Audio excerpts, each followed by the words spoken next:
Magandang araw po sa inyo, Sir Blair. At pati na rin po sa lahat ng inyong tagapakinig at mga subscriber sa inyong mga YouTube channel na The Voice Addict at mga kwento ni Apong Isak. Naisipan ko pong ibahagi ang aking kwentong aswang sa inyo para patunayan na kailanman ay hindi nananalo ang kasamaan laban sa kabutihan. At merong mga pagsubok sa ating buhay na sa una ay aakalain nating walang katapusan.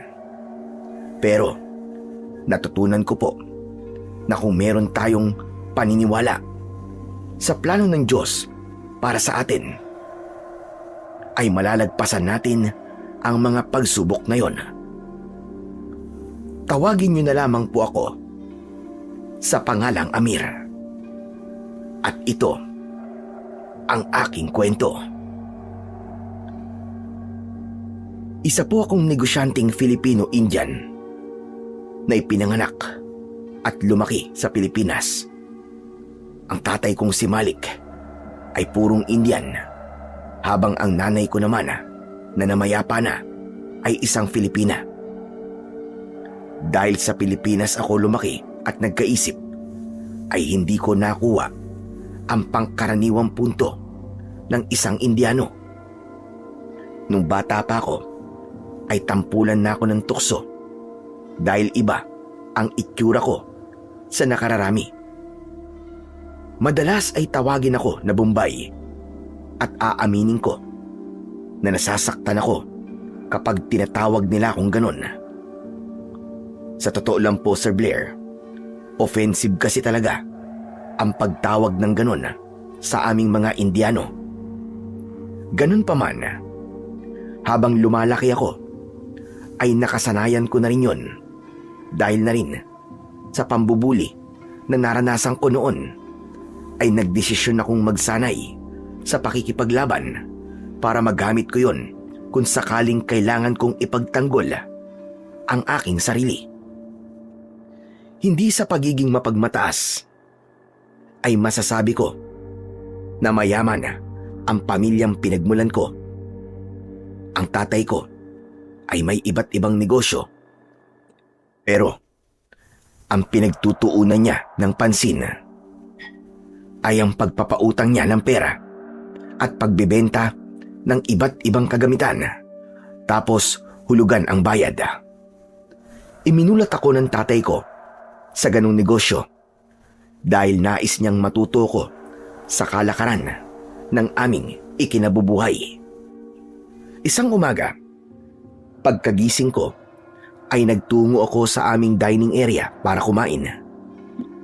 Naroon na ang tatay ko at napansin ko na nakakunot ang noo niya habang hawak ang notebook na listahan ng mga pautang niya. May nakahain na sa lamesa pero hindi pa yon nagagalaw. Mamaya niyo na po gawin yan, Papa. Kumain na muna tayo. Mukhang malamig na rin po ang kape niyo. Gusto niyo po ba na ipagpatimpla ko kayo ng bago? Hindi na kailangan. Sigurado ako nalalamig din yon, gaya nitong kape ko ngayon. Dahil hindi ko kayang hindi isipin ang problema natin ngayon sa ating negosyo. Ano po bang problema sa pagpapautang natin? Hindi na kasi nagbabayad yung mga taong pinapautang natin sa San Martin. Nung huling beses na personal ako magtungo ron, ay kinausap ko ng kanilang kapitan. At sabi sa akin wala na raw talagang kakayahan ng mga tao ron na magbayad pa. Aba, syempre hindi ako pumayag. Pero naging matapang pa sila. Tayo pa raw ang ididemanda nila dahil napakalaki raw nating magpatubo. Abay, akalain mong kakapal ng mukha nila. Aba, hindi naman pwedeng ganun. Tayo pa talagang ididemanda nila. Sila nga ang dapat na idemanda natin . Saka anong napakalaking magpatubo. Hindi ba nila alam na sa lahat ng kilala kong may ganito ring negosyo ay tayo ang may pinakamababang tubo? Sigurado ako na nung umutang sila sa atin ay napakabait nila. Tapos kapag singilan na, Yan, magtatapang-tapangan. Magagalit ko, no? Kung hindi sila magbabayad, ay malaki ang malulugi sa atin. Bakit po kasi hindi pa natin tigilan ang negosyong yan eh? Ang dami na kasing tao ngayon na hindi marunong magbayad ng utang. Marami pa naman kayong negosyo eh. Amir, hindi natin pwedeng gawin ang sinabi mo. Ang negosyong ito ang naging dahilan kung bakit tayo nasa kinatatayuan natin ngayon. Ito ang nag-ahon sa atin sa kahirapan. Kaya kahit may iba pa tayong negosyo, ay hindi ko ito bibitiwan. Pero Papa, kayo na rin po nagsabi na malaki ang malulugi sa atin kapag hindi nagbayad yung mga may utang sa atin. Sigurado ako pa na mauulit pa yan sa inaharap. Kahit ano sabihin mo, ay hindi ko bibitiwan ang negosyong ito. Pero sana ay mabawi man lang natin kahit papano yung puhunan natin. Oo nga pala, maiba ko. Bakit yata hindi mo suot yung mutya ng pangil ng buhaya na ibinigay sa'yo ng lolo mong albularyo? Nasa kwarto po. Hinuhubad ko po kasi yun bago ako matulog eh. Hindi ba ang bilin sa'yo ng lolo mo ay wag mo yung huhubarin? Dahil proteksyon mo yon sa mga masasamang espiritu o kung anong nilalang na maaaring manakit sa'yo. Pa sa tingin ko, hindi ko naman kailangang isuot yung kwintas na yun palagi. Madalas naman po nandito lang ako sa bahay eh. At isa pa, hindi nga tayo sigurado kung totoong may kapangyarihan ng mutya ng pangil ng buhaya na yun. Ano ba sinasabi mo, Amir? Kung marinig ka ng lolo mo, ay sigurado akong babatukan ka niya. Hindi ba, Amir? Ang nanay mo na mismo nagsabi na noon ay isang magaling na albularyong antingero ang lolo mo. Kaya sigurado ako na totoong may kapangyarihan ang mutya na yan. Pero pa, wala naman po masamang espiritu o nilalang na mananakit po sa akin. Mabuti po sana kung proteksyon yun laban sa mga taong pwedeng manakit sa akin. Parang ang dami ko kasing gustong saktan hanggang ngayon. Dahil marami pa rin ang nanunukso sa akin. Dahil iba po ang itsura ko kaysa sa kanila. Alam kong may kakayahan ka sa pakikipaglaban. Pero wag mo yung gagamitin para manakit ka ng ibang tao, anak. Hayaan mo lang silang tuksuin ka ng tuksuin at wag mong ibababa ang sarili mo sa level nila. Mabalik tayo sa mutya na yon. Hindi mo ba natatandaan ang sinabi ng lolo mo nang ibinigay niya sa iyo ang mutya nung ikaw ay bata pa? Hindi ko na po natatandaan eh. Ang tagal na nun. Basta ang naaalala ko lang, ibinigay lang yun ni lolo sa akin. Yun lang ho. Ang sabi niya ay nakita niya na darating ang panahon na kakailanganin mo ang kapangyarihan ng mutya ng pangil ng buhaya. Isang sitwasyon daw ang darating sa buhay mo na manganganib ang iyong buhay. Nakita niya yon sa kanyang panaginip. Kilala mo naman ang lolo mo. Madalas ay nagkakatotoo ang panaginip niya. Ilang beses nating napatunayan yon. Kahit nga ang kamatayan ng nanay mo, ay sinabi niya sa atin bago pa yun mangyari. Dahil isa talaga siyang mahusay na antingerong albularyo na nakakakita ng mga pangitain. Pero kung totoo po ang pangitain na yun ni lolo, bakit hanggang ngayon ay hindi pa rin yun nangyayari? Huwag mong hintayin na may mangyaring masama sa iyo bago ka maniwala sa sinabi ng lolo mo. Basta, isuot mo palagi ang mutya na yun. Okay po pa. Pagkatapos po natin kumain, ay kukunin ko na po yun sa kwarto ko. Naiintindihan ko kung bakit ganun na lamang kung mag-alala ang tatay ko sa akin. Yun ay dahil alam niyang sa dami ng may utang sa amin na ayaw nang magbayad, ay baka isa sa mga yon ang makaisip na gawan kami ng hindi maganda. Kung ako lang ang masusunod, ayoko sanang ganong negosyo. Kaya sa ibang negosyo namin ako nakafocus. Kaya nang sandaling yon, ay wala akong ibang hiling, kundi ang itigil na ng tatay ko ang pagpapautang sa ibang tao. Sa mga lumipas na araw, ay napansin ko na problemado ang tatay ko. Sigurado ko na dahil yon sa mga taong ayaw magbayad sa kanya. Hanggang isang umaga, habang nakaupo ako sa sala at nanonood sa telebisyon, ay tumabi si Papa sa akin. Kinuha niya ang remote at pinatay niya ang TV. Oh, Pa! Bakit niyo po pinatay? Malapit nang matapos yung basketball game na pinanonood ko eh. Mas importante sa pinanonood mo, sasabihin ko sa'yo.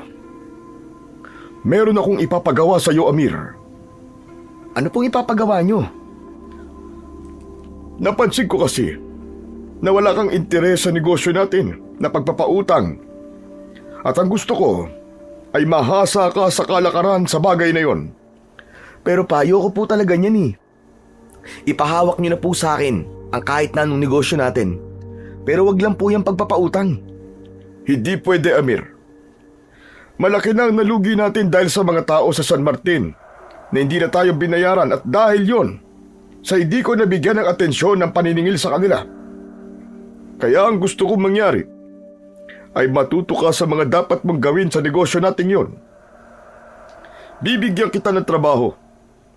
May lugar kang pupuntahan at doon ka magpapautang ng pera o magbebenta ng mga gamit na hulugan. Pagkatapos, ay babalik ka lang rito kapag lahat sila ay nakabayad na sa'yo. Ibig niyo po ba sabihin parang yan ang magsisilbing training ko, ganun ba? Tama ka. Mag-uumpisa ka sa maliit na baryo at maliit na kapital. Magandang training yon para magkaroon ka ng sarili mong diskarte sa pagpapautang at paniningil ng utang. Pero Pa, wala po talaga akong interes sa ganyang negosyo eh. Ayoko po talaga, Pa. Kailangan mo magkaroon ng interes, Amir. Alam ko na kaya-kaya mo nang hawakan ng iba nating negosyo, pero ang pagpapautang ay hindi. Ang totoo niyan ay nakabili na ako ng mga bagay na ibebenta mo. Lahat ng yon ay nakalagay sa container truck na dadalhin mo sa lugar kung saan ka pupunta. Ang pera na ipapautang mo ay ako na rin ang bahala. Basta gaya na sinabi ko kanina, ay hindi ka aalis doon nang hindi mo nasisingil ang lahat ng uutang sa'yo. Sandali akong natahimik. Sa itsura ni Papa, ay sigurado ko na seryoso siya sa pinapagawa niya sa akin. At kahit anong sabihin ko, ay hindi siya papayag. Natatanggihan ko siya. Makalipas ang ilang segundo, ay napipilitan akong tumango. Sige po, payag na po ako. Pero, paano po kung gawin sa akin ng mga tao sa lugar na pupuntahan ko yung ginawa sa inyo ng mga taga San Martin? Gawin mo ang lahat para hindi yun mangyari sa'yo. Ikaw na ang bahalang dumiskarte. Alam ko na kahit paano ay meron kang ideya kung ano ang ginagawa ko. At ang gusto ko, bukas na bukas din ay aalis ka na. Ha? Bukas kagad?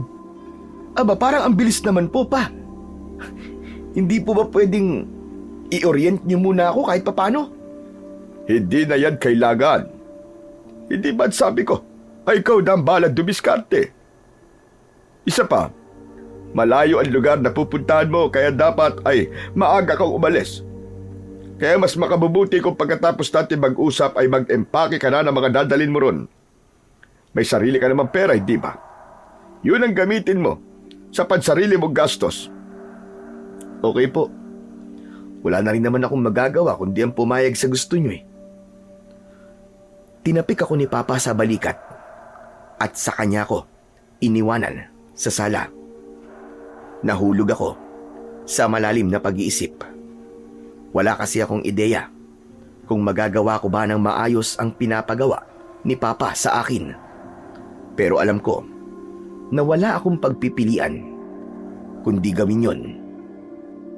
Pagkatapos naming mag-usap ni Papa, ay nag-empake na ako ng mga damit at gamit na dadalhin ko. Maya-maya pa, ay pinuntahan ko ang maliit na container truck na nasa harapan ng aming bahay. Tinignan ko ang mga gamit na naroon na ibibenta ko ng hulugan. Inilista ko ang lahat ng nasa loob ng truck sa isang notebook at inilagay ko ang presyo ng bawat isa. Maaga rin akong natulog kinagabihan at madaling araw ako nagising. Paglabas ko ng aking kwarto ay bitbit ko ang isang malaking maleta. Nakatayo si Papa sa sala at alam kong hinihintay niya ako. Pagkalapit ko sa kanya ay isang sobre na naglalaman ng pera ang inabot niya sa akin. Amir anak, yan yung perang ipapautag mo. Alam mo naman na ang pagpunta sa lugar na yon dahil sinabi ko na sa iyo yon nung naghapunan tayo. Pa, wala na ba talagang atrasan to? Baka magbago pa po ang isip nyo. Ipapaalala ko lang po sa inyo na matagal akong mawawala. Matagal mo akong hindi makakasama at makikita. Ayos lang yon. Kasi ang kapalit naman noon ay magiging biyasa ka sa pagpapatakbo ng negosyo natin yan. Basta tatandaan mo ay mag-iingat ka lamang palagi. Oh, mabuti naman at suot mo na yung mutya ng buhaya na ibinigay sa iyo ng lolo mong albularyo. Tandaan mo, huwag mong huhubarin yan, kahit na anong mangyari. Opo pa. Kung di na po magbabago ang isip nyo, aalis na po ako. O sige, mag-iingat ka. Sigurado ko na pagbalik mo ay magpapasalamat ka pa sa akin. Inihatid ako ni Papa sa labas ng aming bahay. Pagkasakay ko sa container truck, ay sumilip ako sa bintana at kumaway ako kay Papa. Saka ko pinaandar ang sasakyan. Aminado ko na malungkot ako sa pag-alis kong yun dahil yun ang unang beses na hindi ko makakasama ang tatay ko ng matagal. Pero wala akong magagawa dahil yun ang gusto ni Papa na gawin ko. At nangako ako sa sarili ko na gagawin ko ang lahat para pagbalik ko ay matutuwa siya sa magandang balita na dala ko. Hindi ko na nabilang kung ilang oras akong nagmamaneo bago ako nakarating sa maliit na baryo kung saan ako pupunta. Nasa paanan yun ng isang bundok at may katabing malawak na kagubatan. Bago ako makarating doon, ay isang napakahabang daan na hindi sementado ang dinaanan ko. Meron din akong dinaanan na isang tulay na gawa lamang sa kahoy. Kaya mas naging maingat ako sa pagmamaneho nang dumaan ako roon. Mabagal lang ang pagpapaandar ko ng maliit na truck dahil ini-examine ko ang paligid at ang itsura ng mga bahay.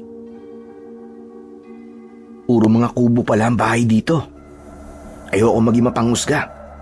Pero meron kaya silang ipambabayad sa akin kapag pinautang ko sila o binentahan ko sila ng hulugang mga gamit? Bukod doon, ay napansin ko rin ang kakaibang tingin ng mga tao sa akin. Nakababa kasi ang bintana sa tabi ko, kaya nakikita nila ako. Inihinto ko sa tabi ang truck at saka ako bumaba. Nagsimula akong magbaybay at kinausap ko ang mga tao kung gusto ba nilang humiram sa akin ng pera o bumili ng gamit na babayaran nila ng hulugan at may maliit lang na tubo. Sinabi ko sa kanila na maghihintay ako sa truck ko hanggang alas 5 ng hapon.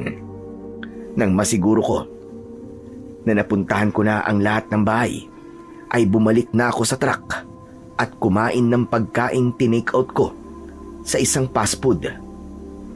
Habang kumakain ako, sa tabi ng truck ay isang batang lalaki ang lumapit sa akin. Gusgusin siya. Marumi ang damit niya at hindi maganda ang amoy niya. Ang unang pumasok sa utak ko ay isa siyang pulubi. Bata, nagugutom ka ba? Meron akong hamburger dito. Sandali, kukunin ko. Kinuha ko sa paper bag ang burger at inabot ko yun sa bata. Agad niya yung kinuha at kinain ng mabilis na para bang gutom na gutom. Dahan-dahan lang, baka mamaya mabulunan ka niyan eh. Oh, etong tubig oh. Uminom ka muna. Inuha ng bata ang bottled water at uminom ng tubig. Nagugutom ka pa ba? may pagkain pa ako rito. Pasensya ka na kung di kita bibigyan ng pera. Hindi kasi ako nagbibigay ng pera sa mga pulubi. May mga pulubi kasi akong binigyan nun ng pera pero sa masamang bagay lang nila ginamit. Ano pong ginagawa niyo rito sa baryo namin? Bakit ka po nandito? Nagpapautang ako ng pera at nagbebenta ng kung ano-anong gamit. Tapos, ang bayad hulugan. Baka gusto ng nanay mong umutang o kaya bumili ng gamit sa akin. Meron akong electric fan, upuan, natitiklop na lamesa, mga damit, payong at kung ano-ano pa. Kung ako sa'yo, kuya, aalis na ako rito. Huwag ka nang babalik dito kahit kailan. Nako, hindi pwede ang sinabi mo eh. Wala pang ang umuutang at bumibili sa akin eh. Kuya, umalis ka na rito. Aba, sinisigawan mo ba ako? Binigyan na nga kita ng hamburger at tubig tapos ganyan ka pa sa akin? Akala ko naman mabait ka. Biglang tumakbo palayo ang bata nang may mga tao siyang nakita na papunta sa amin. Nawala na ang atensyon ko sa kanya dahil may mga taong umutang ng pera sa akin at bumili ng mga gamit. Inilista ko ang pangalan nila sa aking notebook at maging ang kanilang address. Sinabi ko rin sa kanila na kailangan nilang maghulog sa akin araw-araw pero maliit na halaga lang. Maghapon akong nanatili sa lugar na yon at pagsapit ng alas 5 ng hapon ay umalis na ako at nagtungo ako sa bayan. Naghanap ako ng maliit na apartment na pwede kong tuluyan ng ilang linggo at hindi naman ako nahirapang maghanap. Ang balak ko sana ay sa mismong baryo maghanap ng bahay na pwede kong tuluyan ng pansamantala. Pero napansin ko na wala akong matutuluyang bahay doon at mas pinili ko na lang na sa bayan tumira. Bago ako matulog ng gabing yon, ay nakatanggap ako ng tawag mula kay Papa. Kumusta? Nakarating ka na ba doon sa baryong sinabi ko? Opo. May mga umutang na rin po sa akin. Bukas ay babalik po ako ron para maningil po at magpautang ulit. Sana po ay mapaubos ko na po kagad yung mga gamit na dala ko. Mabuti kung ganun. Bakit pala hindi kita makontak kanina? Ilang beses kitang sinusubukan tawagan. Wala po kasing signal dun sa baryo kaya hindi niyo po ako makontak kanina. Saan ka pala tumutuloy ngayon? Sa bayan po. May kinuha po akong maliit na apartment na mura lang ang renta. Parang wala po kasi ako matutuluyan dun sa mismong baryo eh. Pero halos 1 oras lang naman po ang biyahe mula rito sa bayan papunta po sa baryong yun. Sa una lang yan, mahirap. Pero magiging madali din yan kapag nasanay ka na. Pero bakit ganun lugar po yung napili nyo pa? Parang walang pambayad ang mga tao ron eh. Alam mo, Amir, at totoo, sa baryong yun kami nagpunta ng aking mga magulang nung bago kaming dating dito sa Pilipinas. Hindi ko makakalimutan ang baryong yun dahil kahit iba ang aming lahi, ay naging maayos at maganda ang pagtanggap nila sa amin. Sa pagkakatanda ko, ay halos 10 taon din kaming nanirahan doon. Kaya pala alam na alam niyo po ang pagpunta doon eh. Kasi tumira po pala kayo doon dati. Sobrang detalyado po ng instruction niyo sa akin kung paano pumunta ron. Kaya ang dali ko po yung nahanap. Kaya maging mabait ka sa mga tao ron, anak. Dahil nung nandiyan kami ng lolo at lola mo, ay naging mabait sila sa amin. Maningil ka pero wag mo silang sisindakin. Diyan mahahasa ang iyong abilidad sa paniningil at pakikipag-usap sa mga tao. Pero pa, parang ang hirap mo maging mabait kapag naniningil. Baka hindi na po sila magbayad kasi alam nila na mabait ako. Kaya nga ikaw na ang bahala sa kung anong diskarte ang gagawin mo. At mag-iingat ka palagi. Yung mutya ng pangil ng buhaya, palagi mo ba suot-suot yun? Yung binigay sa'yo ng lolo mong albularyo? Opo pa. Hindi ko na po ito hubarin kahit sa pagtulog at pagligo ko. Tama yan. Ganyan ang gawin mo. O paano? Matutulog na ako. Sige na, magpahinga ka na rin, anak. Sige po pa. Good night po. Magpapaantok lang po ako sandali. Pagkatapos ng pag-uusap namin ni Papa, ay napatulala ako sa kisame. Nang sandaling yon, ay napagtanto ko kung gaano kahalaga para sa tatay ko ang pagpapautang. Para gustuin niya na matutunan ko ang kalakaran sa ganong negosyo, ay isa na yung dahilan na talagang importante yon para sa kanya. Siguro ay dahil yon ang negosyong nagpaahon sa amin sa kahirapan. Kahit may mga pagkakataon na nalulugi kami, ay ayaw niya pa ring bitiwan. Nang sumunod na araw ay maaga akong nagising.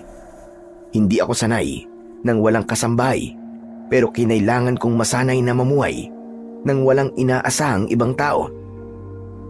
Pagkatapos kong mag-almusal sa karinderya sa tapat ng apartment kung saan ako tumutuloy, ay bumiyahe na ako papunta sa baryo. Pagdating doon ay naningil na ako sa mga pautang ko. May mga nagbayad at meron ding nagsabi na sa susunod na araw na lamang. Pagkatapos maningil ay tumambay ako sa labas ng truck at naghintay ako ng mga lalapit para umutang o hindi naman kaya ay bibili ng gamit. Habang nakaupo ako ay nakita ko yung batang lalaki na nakatingin sa akin sa hindi kalayuan. Tinawag ko siya pero bigla siyang tumakbo palayo. Hanggang sa may isang matandang lalaki ang lumapit sa akin. Magandang umaga po. Uutang po ba kayo? O baka bibili po kayo ng gamit? Kung gusto niyo po, ay tumingin ka sa mga gamit sa loob ng truck at baka meron po kayong makursunadahan sa mga yon. Hindi ako uutang o bibili ng gamit sa'yo. Gusto lang kitang makausap tungkol sa ginagawa mo rito sa lugar namin.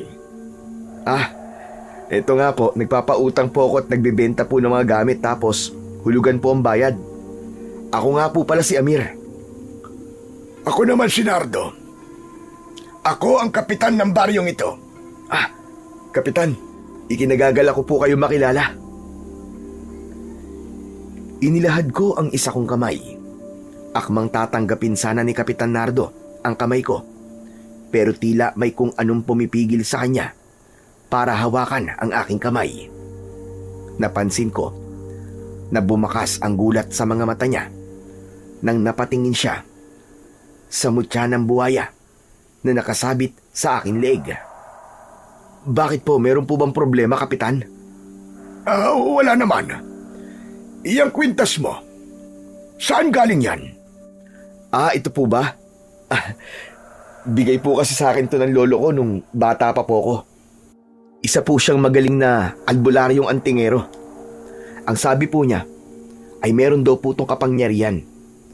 Kaya raw po akong protektahan ito sa mga masasamang espiritu o kaya kahit sa anong nilalang na pwede pong manakit sa akin. Hindi ko nga po alam kung totoo ang kapangyarihan na yun eh. Kung ganon, maaaring ikaw nga ang makakatulong sa amin. Po? May sinasabi po ba kayo? Ano pong maaaring makatulong sa inyo? Oo. Para sa akin, ay maganda na nandito ka. Malaking tulong para sa mga tao rito na napapautang mo sila ng pera. Pero sana, ay wag mo namang masyadong lakihan ng tubo. May hirap kasi ang karamihan ng mga tao rito at halos lahat ay pagtatanim lang ang kabuhayan. Hindi kasi ganun kalaki ang kita sa ganun. Huwag po kayong mag-alala kasi makatao po ang tubo na ipinapatong ko. Hindi po ako mapagsamantala dahil yun po ang tinuro ng tatay ko. Mabuti naman kung ganun. Teka, sino nga pala ang tatay mo? Kasama mo ba siya? Hindi po. Nasa Maynila po siya. Malik po ang pangalan niya. Teka. Malik. Parang pamilyar sa akin ang pangalan na yan. Ang sabi po niya kasi, dito po siya dating nakatira eh. Tama! Naaalala ko na. Si Malik. Yung anak ng mag-asawang galing sa India. Nako, kung ganun anak ka pala ni Malik. Naalala ko, nung umalis sila rito ay binatilyo na ang tatay mo. Nakakatuwa po na natatandaan niyo po pala si Papa. Hayaan niyo po at ikikwento ko po kayo sa kanya. Ikumusta mo ako sa kanya? Sigurado ako na natatandaan niya pa rin ako. Dahil nung nandito siya, ay palagi niyang inaakyat yung puno ng bayabas at mangga sa likod ng bahay ko. Oo nga pala. Saan ka ba tumutuloy ngayon? Sa bayan po. Kumuha po ako ng maliit na apartment. Pero dito lang po ako sa baryo niyo nagpapautang. Aba, masyado namang malayo ang bayan dito. Sa tansya ko aabutin ka ng 1 oras sa biyahe. Tapos may tulay ka pang dadaanan papunta rito. Luma na ang tulay na yon at delikadong dumaan ang mga truck na gaya niyan. Kaya nga po, mukhang luma na nga po talaga yung tulay na yun Kaya nagdadaan-daan po talaga ako kapag dumadaan ako ron. At sinasamahan ko na rin po ng napakaraming dasal. Kung gusto mo, ay doon ka nalang tumuloy sa isang kubo ko na nasa bukana ng gubat. Bahay yun ng anak ko na ngayon ay nasa Maynila na. Matagal nang walang gumagamit ng bahay na yon. Pero maayos pa naman. Pwede ka ron. Tutal, mag-isa ka lang naman yata. Kahit wag ka na magbayad. Dahil hindi na iba ang tatay mo sa akin. Naku, nakakaiya naman po, Kapitan. Pero sige pag-iisipan ko po yung alok niyo sa akin. O sige. Basta, kapag nakapag-desisyon ka na, ay sabihan mo lang ako. Yung nag-iisang bahay na malapit sa arko ang bahay ko. Puntahan mo na lang ako roon. Hindi nagtagal ay nagpaalam na si Kapitan Nardo at natuwa ako dahil napakabait niya sa akin. Pinag-isipan ko kung tatanggapin ko ba ang alok niya na tumuloy na pansamantala sa bahay niya at napagtanto ko na hindi ako mahihirapan kung sa baryong yun ako titira ng ilang linggo. Sa mga nakalipas na araw ay nagpabalik-balik ako sa baryong yun para maningil, magpautang at magbenta ng mga gamit. Unti-unti ay nasanay na ako sa ganong gawain. Sa tuwing may hindi nakakapagbigay ng hulog nila ay hindi ako nagagalit dahil ipinaliwanag sa akin ni Kapitan Nardo na karamihan nga sa mga tao roon ay mahihirap. Aminado ko na nahihirapan ako sa pagpabalik-balik sa baryong yon. Masyadong magastos sa gasolina at sa oras. Kaya medyo natutukso na akong tanggapin ang alok sa akin ni Kapitan Nardo na tumira sa isang kubo niya. Hanggang isang hapon, nagmamaneho na ako pabalik sa bayan. Inihinto ko ang truck nang makita ko na sira na yung tulay na dinadaanan ko. Wala na ang mga kahoy doon. Bumaba ako ng truck at nabahala ako dahil yun lamang ang daan papasok at palabas ng baryo. Anak ng kwan naman, oo.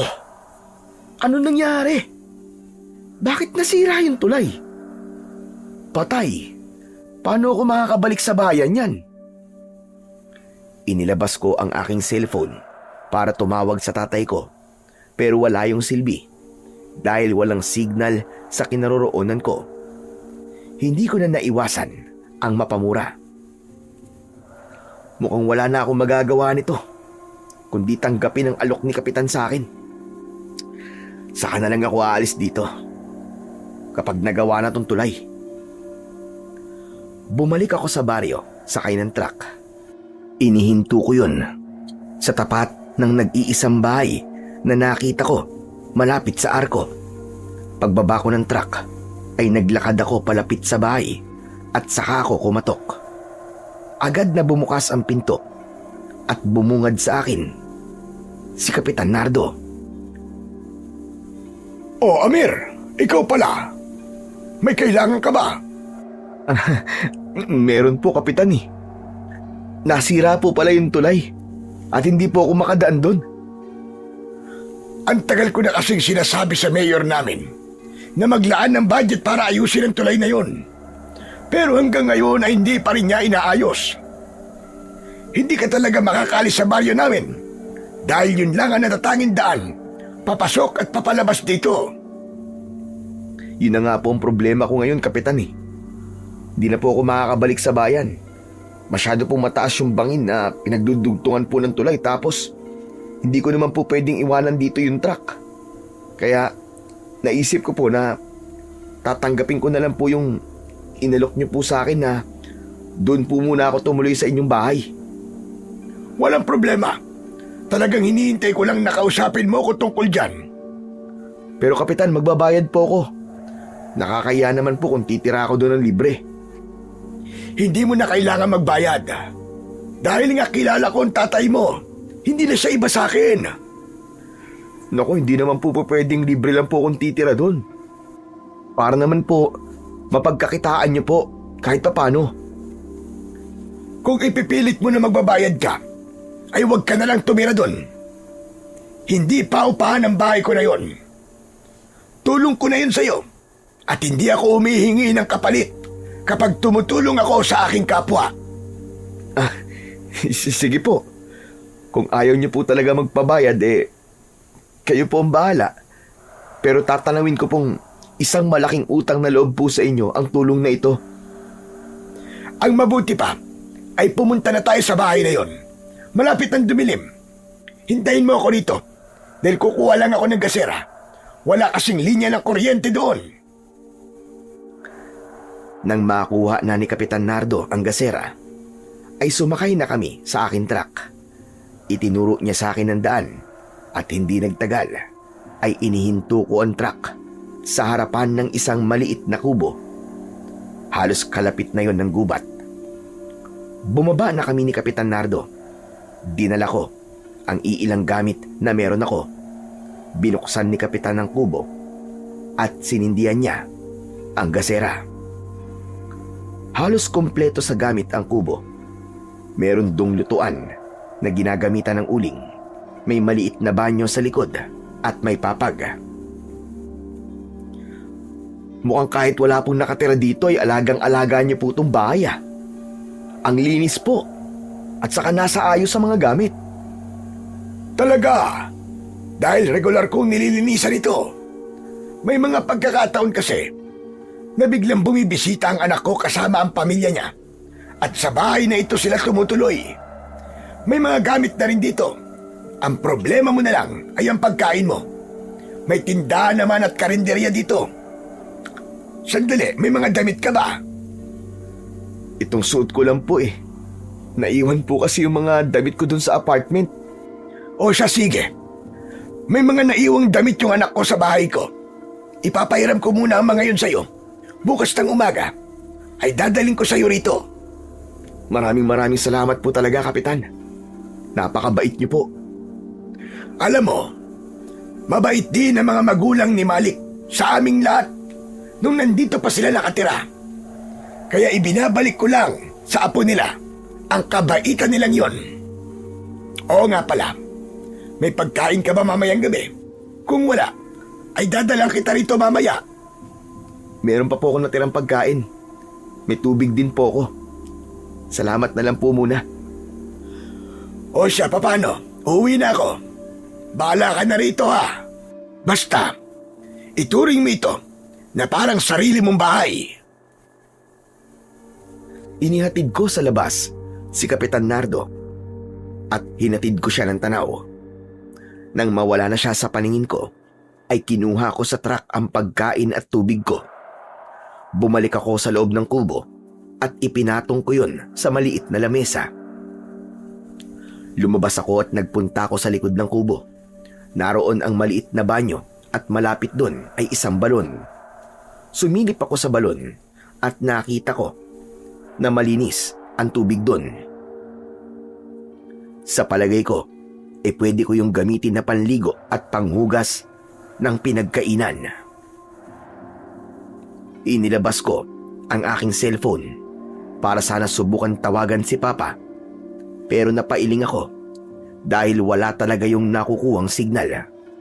Naisip ko na makakaalis lamang ako sa baryong yon sa sandaling maayos na ang nasirang tulay. Sa unang gabi ko sa bahay ni Kapitan Nardo ay nahirapan akong matulog dahil namahay ako ng sobra. Madaling araw na nang nagawa kong makatulog At dahil sanay ako na nagigising ng maaga, ay nagising ako ng 6:00 ng umaga. At dahil kakaunting oras lang ang naitulog ko, ay parang wala ako sa aking sarili. Umupo ako sa hagdan, papasok ng kubo, at tumingin ako sa kawalan. Makalipas ang ilang sandali, ay napapitlag ako nang nakita kong papalapit si Kapitan Nardo. May dala siyang 2 plastik. Magandang umaga, Amir. Kumusta ang tulog mo kagabi? Namahay po ako, kaya madaling araw na po ako nakatulog. Pero kapag nagtagal naman po, masasanay din po ako dito. Oo nga pala. Dala ko na yung mga damit na sa tingin ko ay kasya sa'yo. Pasensya ka na dahil medyo luma na ang mga yan. Ayos lang po, Kapitan. Maraming salamat po. Saka dinala na rin kita ng pansit at tinapay para may almusal ka. Pwede ka palang kumuha ng inuming tubig dyan sa poso sa malapit sa plaza. Malinis ang tubig doon at para yon sa lahat ng nakatira dito. May water jug naman dyan, kaya pwede kang mag-igib. Salamat po sa pagkain, Kapitan. Pero alam niyo po ba kung kailan po maaayos yung tulay? Pasensya ka na, pero wala akong ideya kung kailan yun maayos. Napakatagal ko na kasing sinasabi yan sa mayor namin, pero parang hindi kumikilos. Iniisip niya siguro na maliit na baryo lang naman kami para pag-aksayan pa niya ng oras at budget. Pero huwag kang mag-alala. Sasabihan ko mga kalalakihan dito na baka kaya nilang ayusin yung tulay. Magsasalita pa sana ako nang napatingin ako sa truck. Napakunot ang noo ko dahil nakita ko na sira ang mga gulong nun. Tumayo ako at lumapit ako sa truck. Kulang na lang ay mapamura ko sa sobrang inis at galit dahil matindi ang sira ng mga gulong nun. Wakwak ang mga gulong ng truck na para bang ginamitan yun ng napakatalim na kutsilyo. Pero kung titignan ay para bang kinalmot yun ng isang hayop na may matutulis na kuko. Ano nangyari sa mga gulong ng truck mo? Di ko nga po alam eh. Ngayon ko lang po napansin na sira na pala ang mga yan. Paano pa ako makakaalis nito rito kung pati ang mga gulong ng truck ko ay sira na? Wala pa naman akong dalang reserbang mga gulong. May kilala po ba kayong marunong mag-ayos dito ng sasakyan? Walang ganun dito eh. Nakita mo naman, walang merong may sasakyan dito. Sa pagkakaalam ko, ay sa bayan pa merong nag-aayos ng sirang sasakyan. Di naman po ako makakapunta ngayon sa bayan dahil sira din yung tulay. Sino kayang wala sa katinoan ng gagawa nito sa truck ko? Pasensya ka na, pero wala akong maisip na gagawa niyan. Lahat ng tao rito ay kilala ko at alam ko na mababait silang lahat. Kaya nga eh, wala rin po akong natatandaan na meron po akong nakaaway dito para may gumawa po ng ganyan sa sasakyan ko. Naku naman oo, nakakainis. Mas lalo lang tuloy na dagdagan ng problema ko. Ikinalulungkot ko nangyari sa'yo, Amir. Pero huwag ka mag-alala dahil aalamin ko kung sino may gawa niyan sa mga gulong ng truck mo. Sisiguraduhin ko na mananagot talaga siya. Hindi na rin naman po maaayos sa mga gulong niyan kahit malaman natin kung sino may kagagawan niyan eh. Hayaan na lang po natin. Nako, hindi pwede yon. Basta, aalamin ko kung sino may gawa niyan at ako ang bahalang magparusa sa kanya. Bilang bisita ka rito sa lugar namin, ay gusto kong maramdaman mong ligtas ka rito. Maraming salamat po, Kapitan. Pero sa palagay ko po, ay mas makabubuti kung hihigpitan niyo po ang seguridad dito, lalo na po sa gabi. Ikukonsidera ko ang sinabi mong yan. Ako na ang humihingi ng pasensya sa kung sino mang gumawa niyan sa sasakyan mo. Matapos yun, ay umalis na si Kapitan Nardo. Napailing na lang ako habang pinagmamasdan ang mga gulong ng aking truck. Wala akong ideya kung sino ang gumawa nun, lalo na't alam ko na wala akong kagalit o nakaaway sa baryong yun. Hanggang sa napatingin ako sa gubat, nakita ko na nakatayo sa bukana yung batang lalaki at meron siyang hawak na kutsilyo. Agad na pumasok sa isip ko na baka ang batang yon ang may kagagawan ng pagkasira ng mga gulong ng truck ko. Ikaw na bata ka! Hoy! Lumapit ka nga rito! Ikaw ba ang sumira ng gulong ng truck ko? Biglang tumakbo ang batang lalaki. Dahil sa ginawa niya, ay mas lalong lumakas ang hinala ko na siya ang salarin. Hinabol ko siya. Hindi ko hinayaang mawala siya sa paningin ko hanggang sa nagawa kong mahawakan ang braso ng bata. Nagpumigla siya kaya naging alerto ko dahil baka bigla niya akong saksakin. Naagaw ko sa kanya ang kutsilyo at itinapon ko yon sa kung saan. Isinandal ko siya sa puno habang mahigpit kong hawak ang isang braso niya. Tatakbo ka pa ha? Akala mo ba makakataas ka sa akin? Pakawalan mo ako! Pakawalan mo ako! Hindi! Magsabi ka nga sa akin ng totoo. Ikaw ba ang sumira sa gulong ng truck ko? Hindi ako! Bitiwan mo ako! Anong hindi? Ikaw yun! Sige nga! Bakit may dala kang kutsilyo? Yan ang ginamit mo para laslasin ang gulong ko, di ba? Sinabi nang hindi ako may gawa nun eh! Papatawarin kita kung aamin ka. Kaya umamin ka na. Wala akong dapat na aminin sa'yo. Dahil wala akong masamang ginagawa sa'yo. Pakawalan mo ako! Parang awa mo na! Natigilan ako nang nakita ko ang pamumuo ng luha sa mata ng batang lalaki. May awang humaplos sa puso ko habang nakatingin ako sa kanya.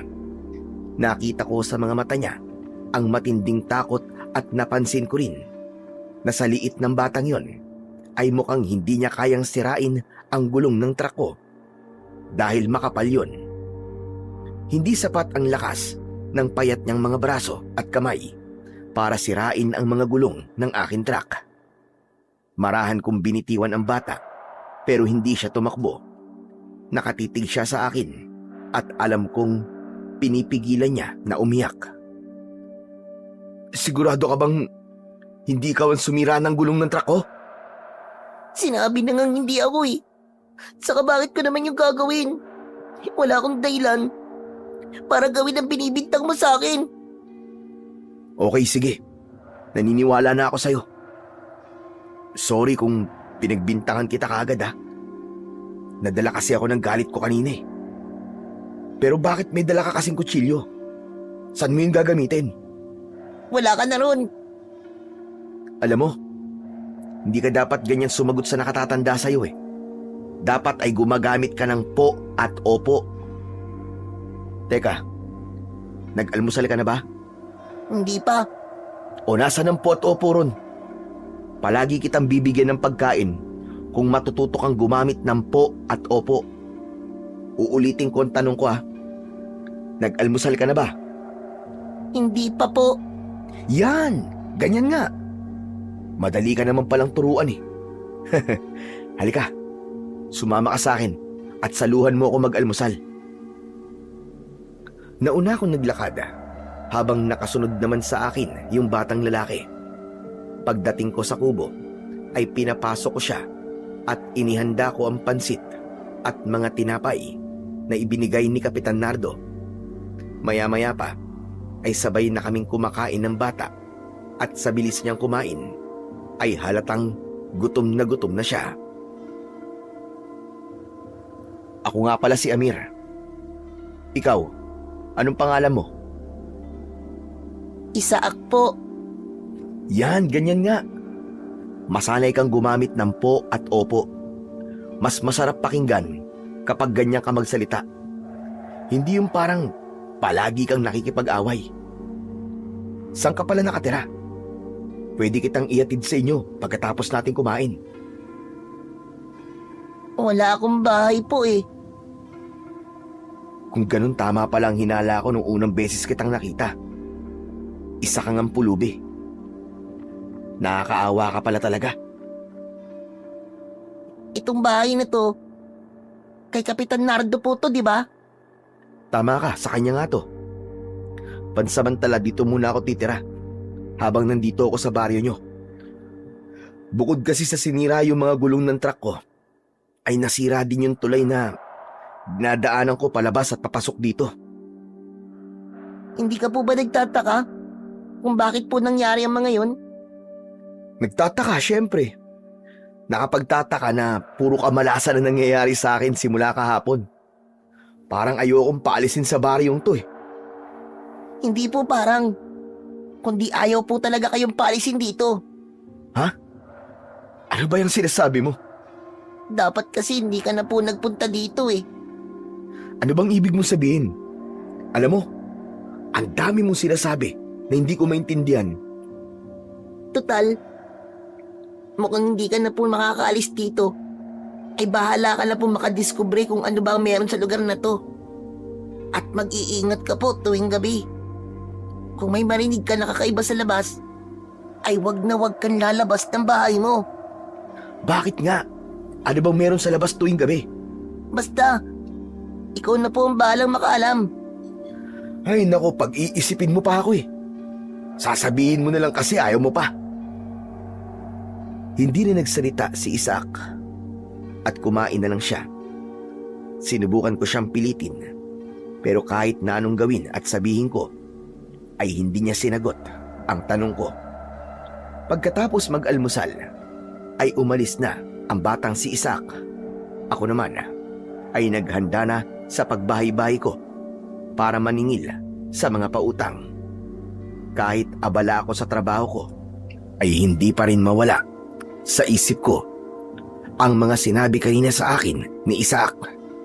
May pakiramdam ako na meron akong dapat malaman tungkol sa baryong yon na natatakot niyang sabihin sa akin.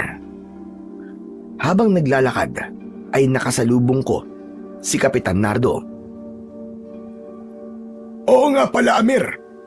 Nagtanong-tanong ako sa mga tao rito kung alam nila kung sino sumira ng mga gulong ng truck mo.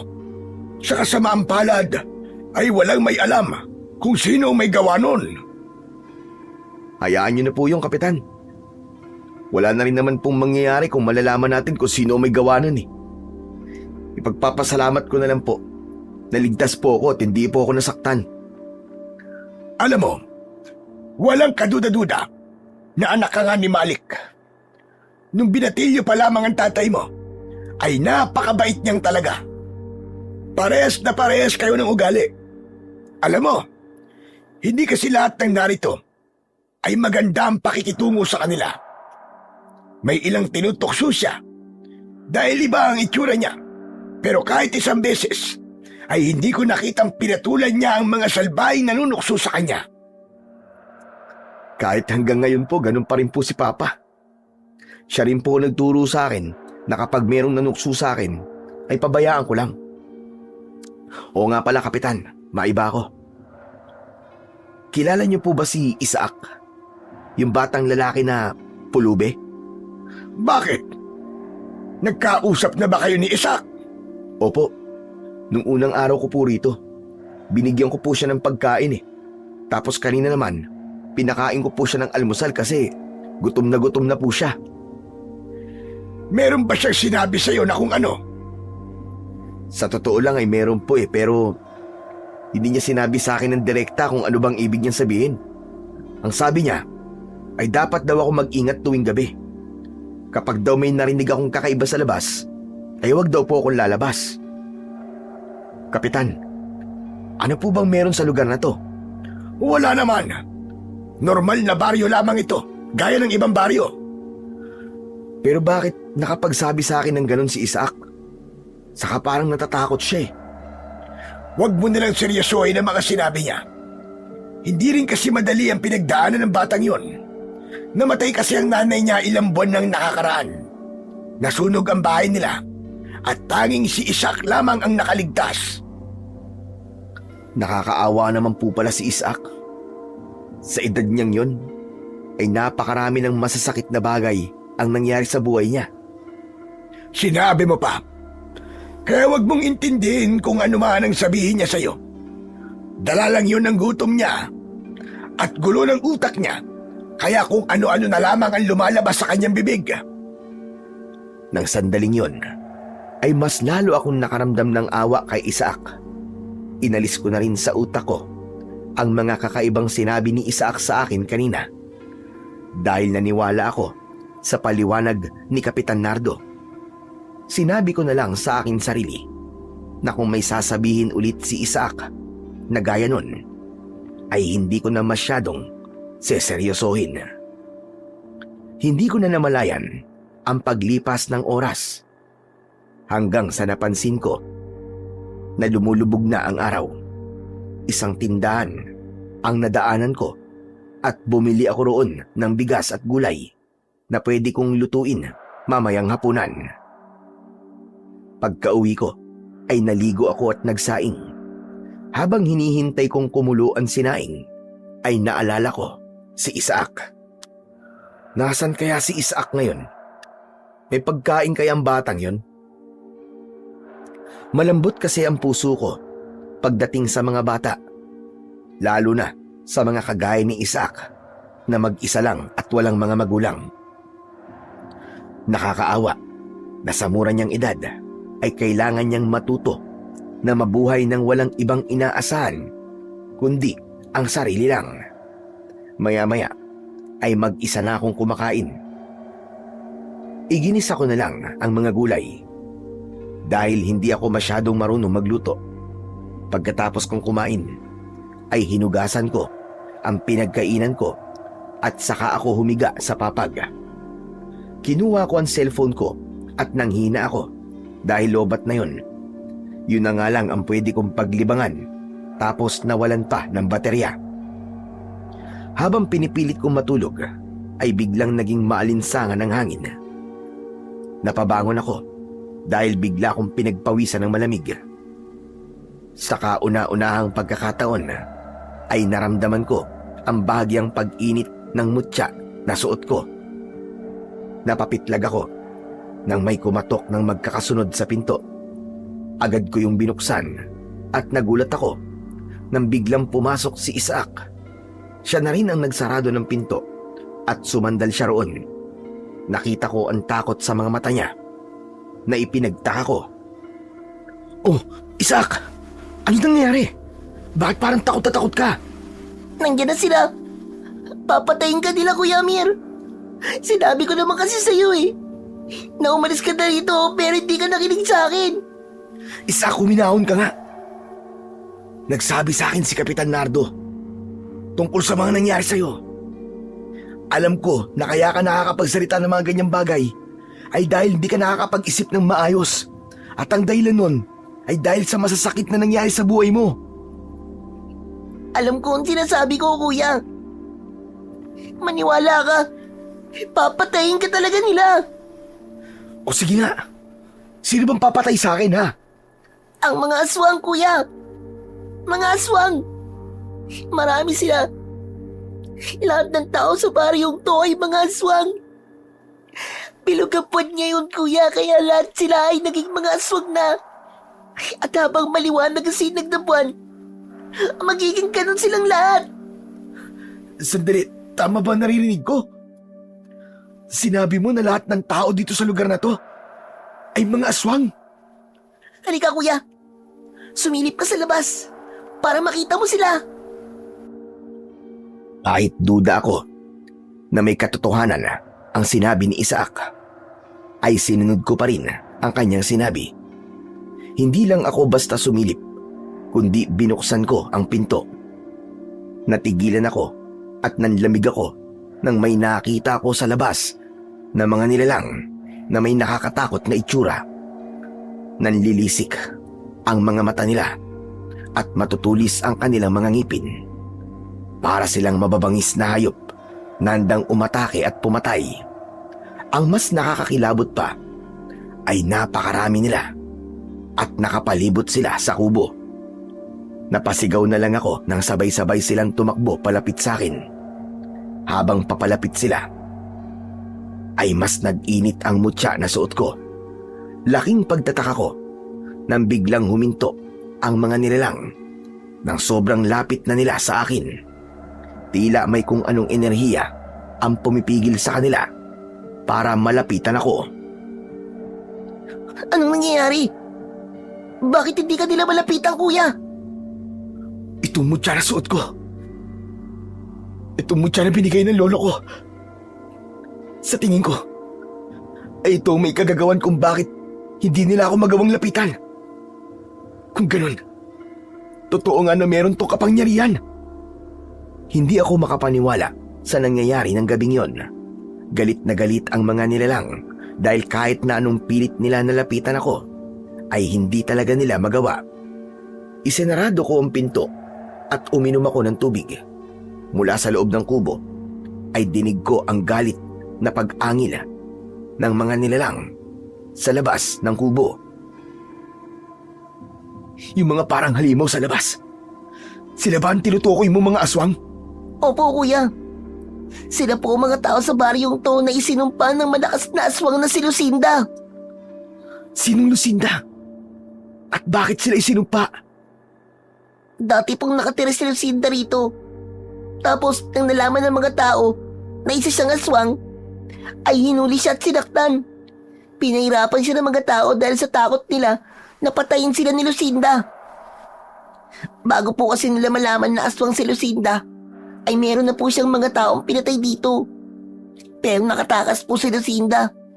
At bilang paghihiganti, ay isinumpa niya ang mga tao rito para maging kagaya niyang aswang. Ang sabi po sa akin ni Kapitan, ay ginawa ni Lucinda para maramdaman ng mga tao rito kung paano maging isang aswang. At ang sabi mo, habang matindi ang liwanag ng buwan ay magiging aswang ang mga tao? Kung ganun na, sa mga susunod na gabi, ay magiging aswang pa rin sila. Ganun na nga, kuya.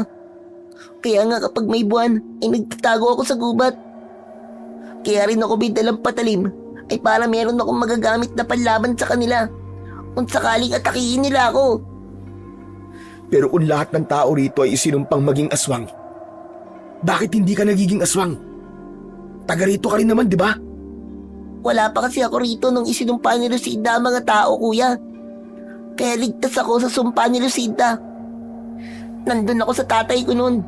Hiwalay kasi ang mga magulang ko. Tapos, nagsawa na si tatay na alagaan ako. Kaya iniuwi niya ako kay nanay. Hindi ko naman alam na pagbalik ko rito ay mga aswang na pala silang lahat. Tapos si nanay, dahil ayaw niya na masaktan niya ako kapag nagiging aswang siya, pinatay po niya ang sarili niya. Sinunog po niya ang bahay namin habang nasa loob siya. Napahagulgul ng iyak si Isaac. Niyakap ko siya habang tinatapik-tapik ang kanyang likod. Doon ko nalaman na hindi totoo ang sinabi ni Kapitan Nardo na nasunog ang bahay ni na Isaac, dahil ang totoo ay sinadya yung sunugin ng sariling nanay ni Isaac.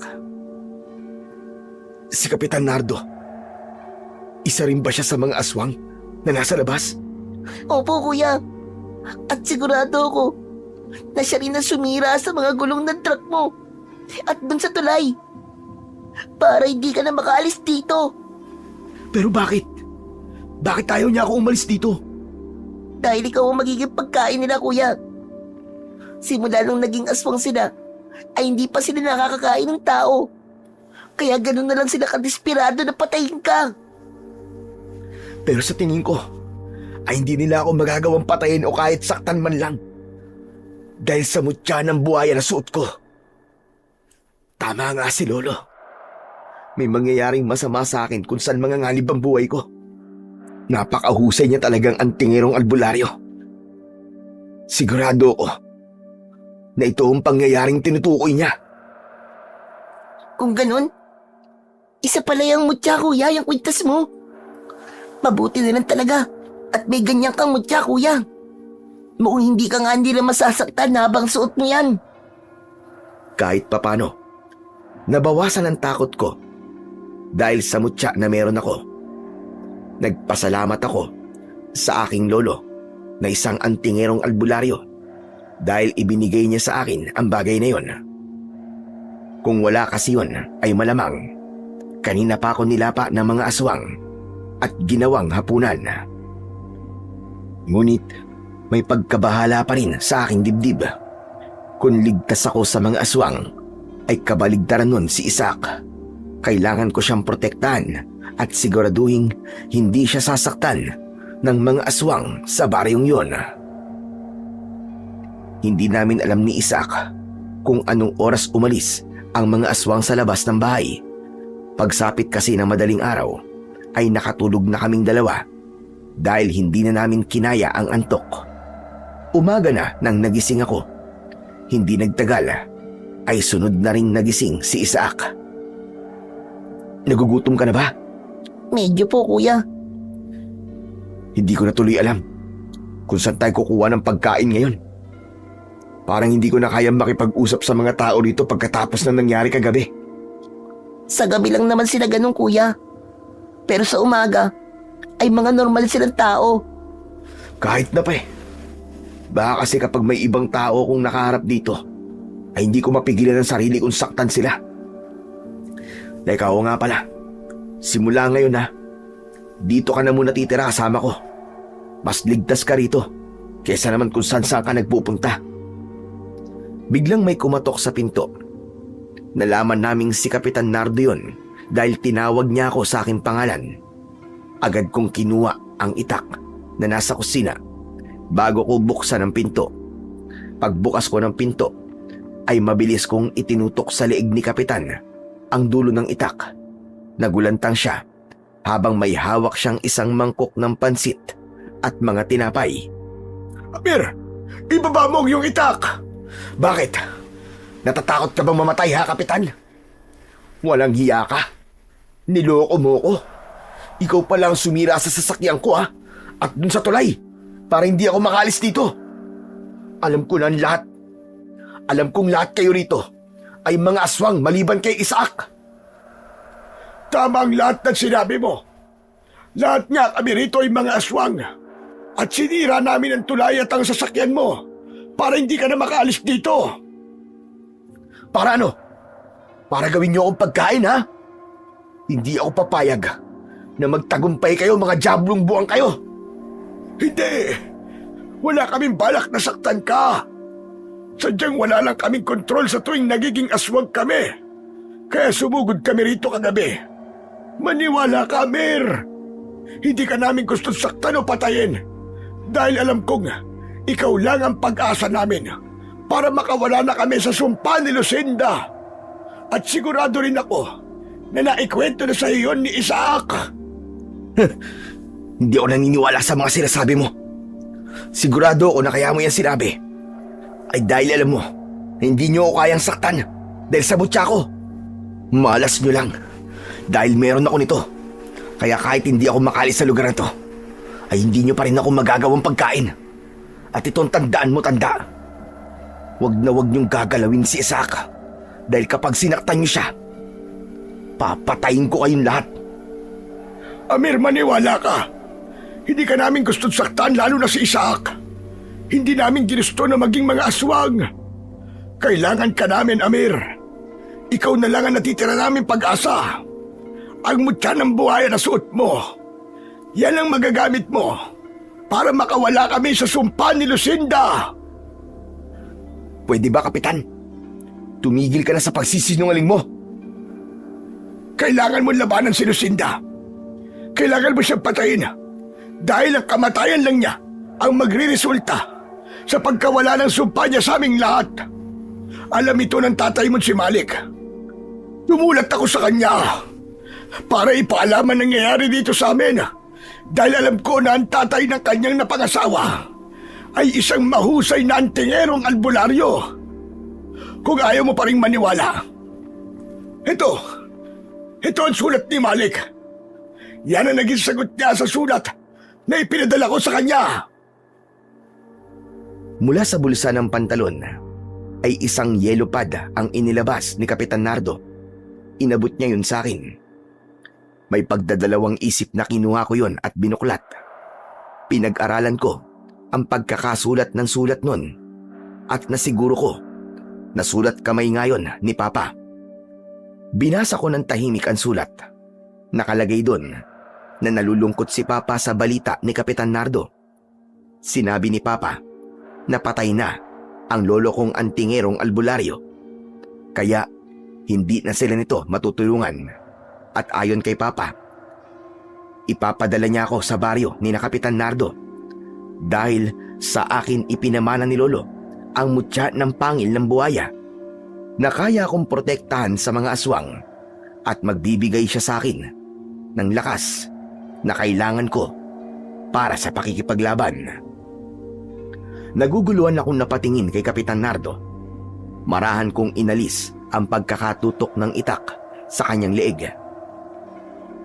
Ibig sabihin, planadong lahat ni Papa ang pagpunta ko rito?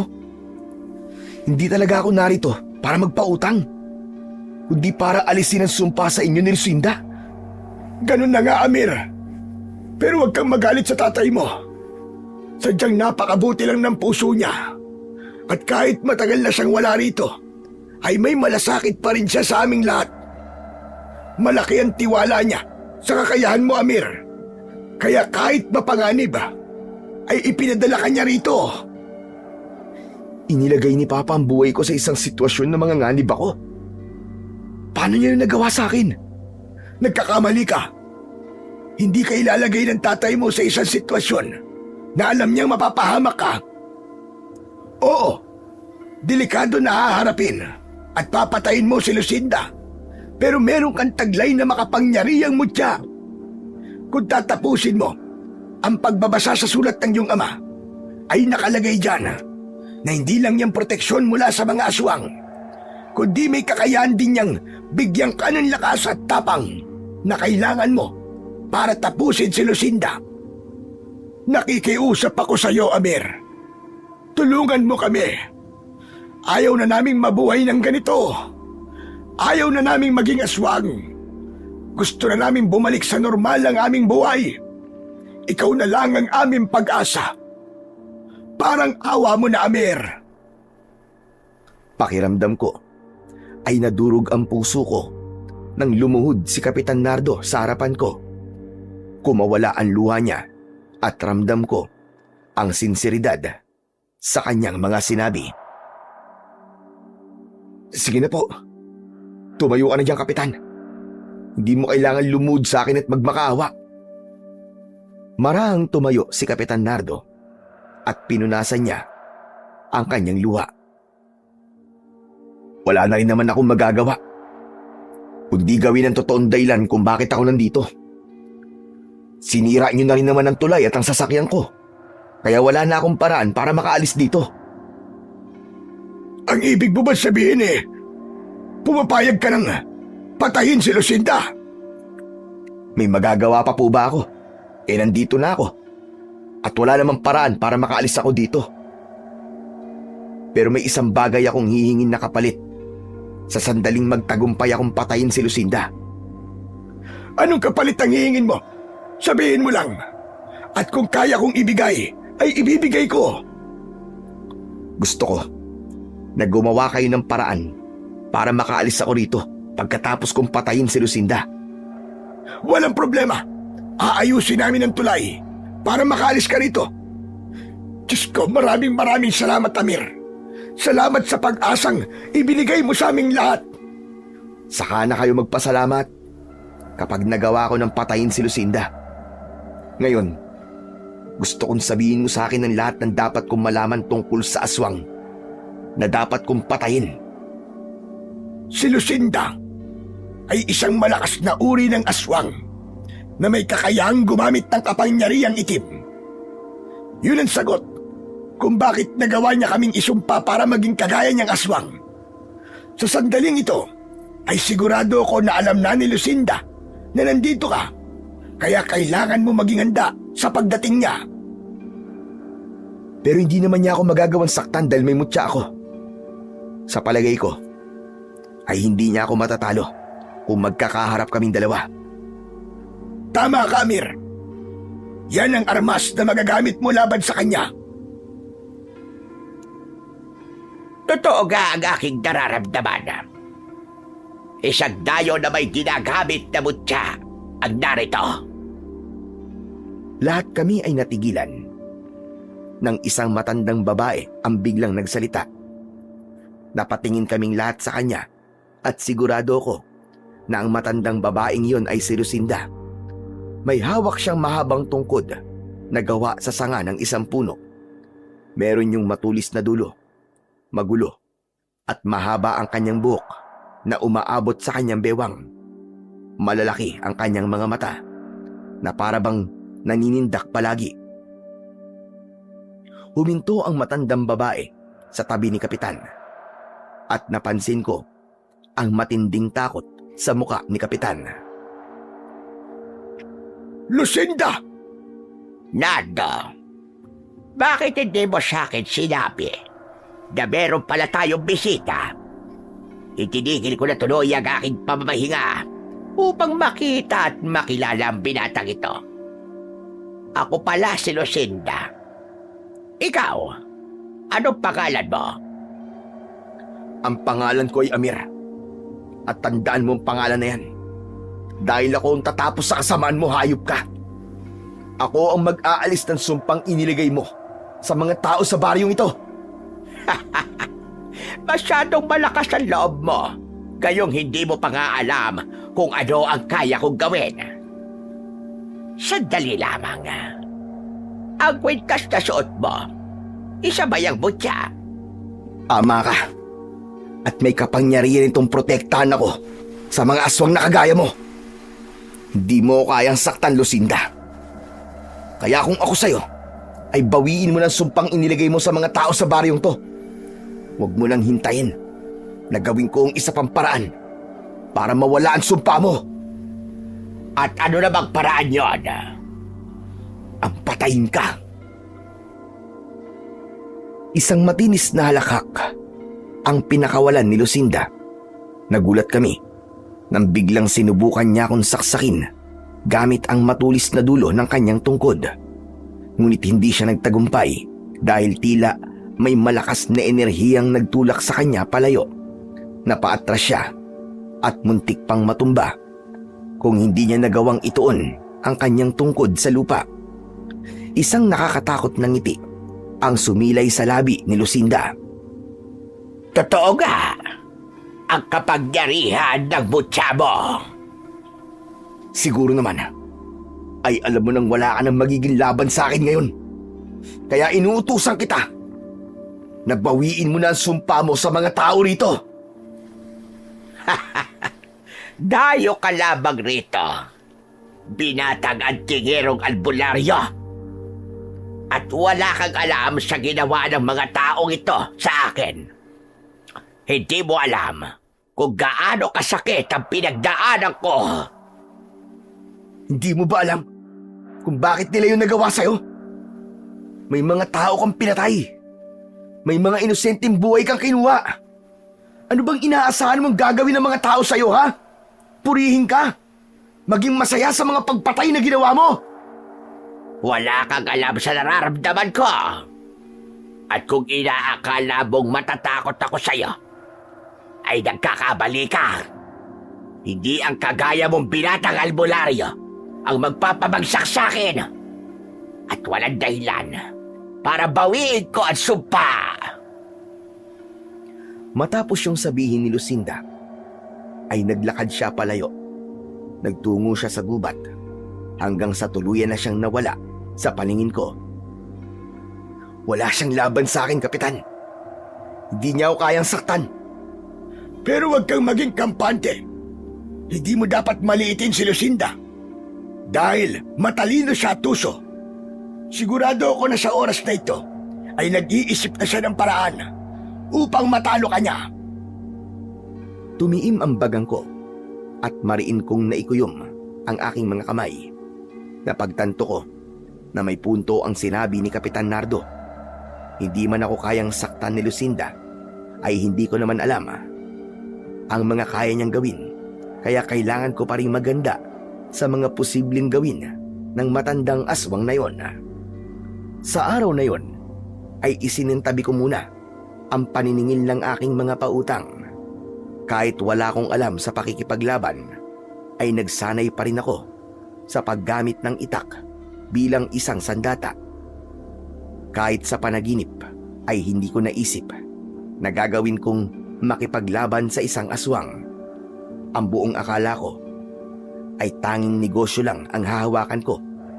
Wala sa isip ko na darating ang panahon na mangyayari na hawak ko ang kapalaran ng isang buong baryo. Sa gitna ng aking pagsasanay ay dumating si Kapitan Nardo.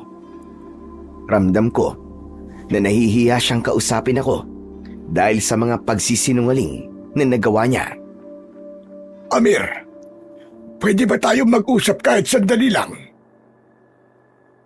Anong pag-uusapan natin, Kapitan?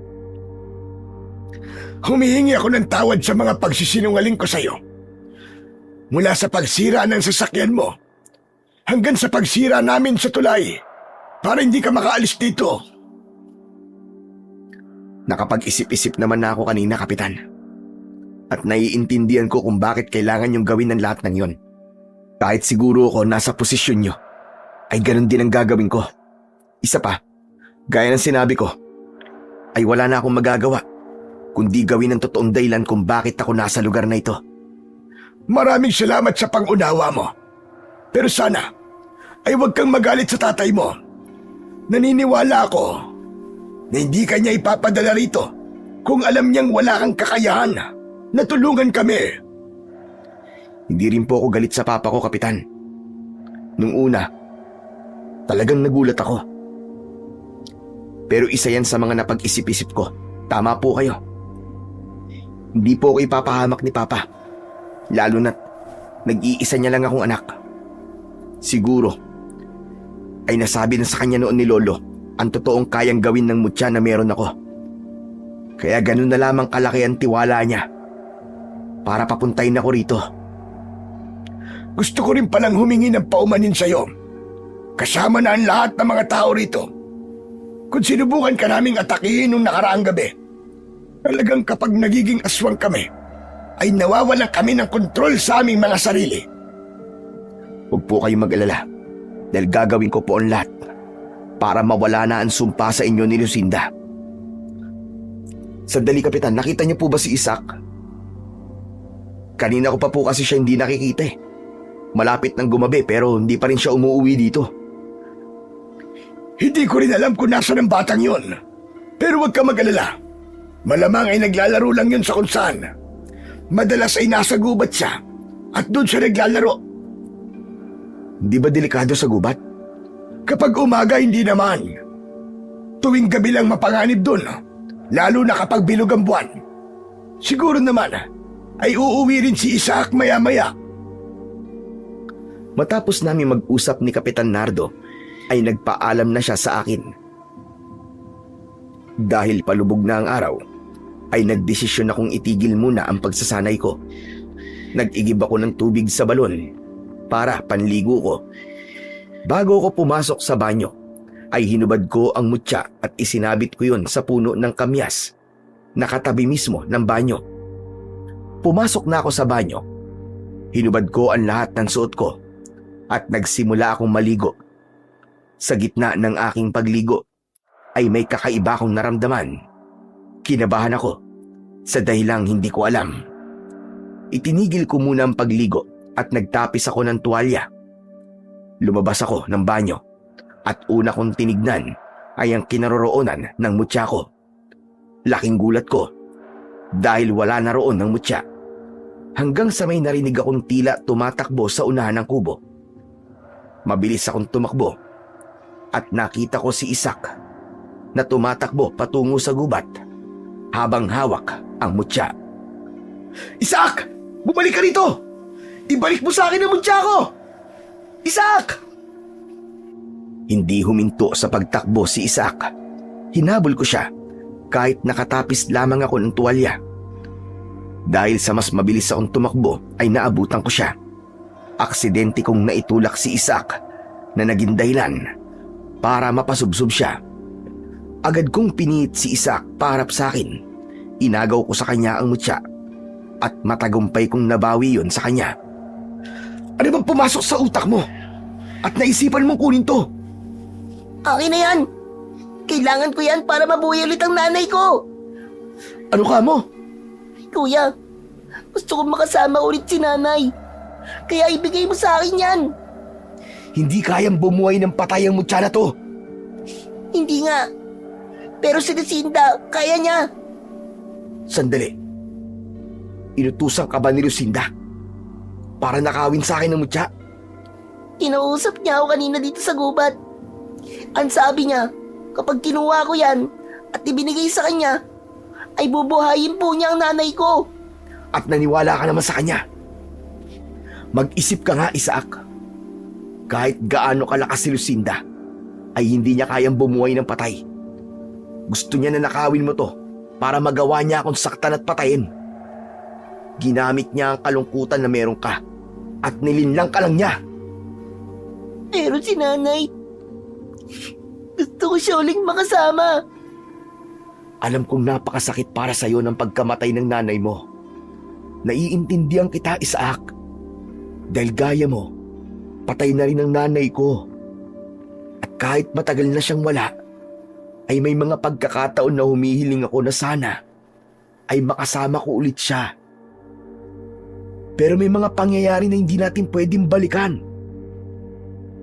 Masakit pero kailangan natin tanggapin ang pagkawala ng mga mahal natin sa buhay. At kailangan pa rin nating magpatuloy. Tuluyan ang napaiyak si Isaac. Tinulungan ko siyang tumayo at umuwi kami sa kubo. Nagbihis na ako at saka ko muling hinarap si Isaac.